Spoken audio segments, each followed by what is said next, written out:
vitu za mtoi wangu. Hizi ni vitu za mtoi wangu. Watoto wenyu wanaokotanga vitu like you can see.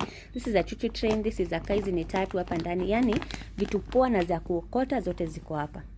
Hapa kuna ball ya rugby hapo ndani. Hizi zote, all of this. Yeah, you see kuna kofia, kuna ball ingine hapa. Yaani everything literally, kila kitu iko hapa ndani. Kuna mabottle tops, kuna mabox, everything. Ile kitu ni bamba na hizi vitu zake ni eti akienda apate kitu huko nje anakujanga nayo, anairusha hapa ndani. Hii kitu, hii bag alitafuta akakuja akaiweka hapa, like alitoanisha kwa vitu akakuja akaiweka, so kila kitu yake yote inakuanga hapa ndani. Afu hiyo ni bamba kuza kitishwa kitu shule, akitishwa anything shule ni nakuja natafuta hapa. Kama jana wameitishwa box like this one, nikuja nikatafuta hapa. Wakitishwa kama ni anything kama sticks nitakuja nitoe hapa, anything literally. So hiyo ndio ni bamba juu tunatafutanga vitu hapa, you can see.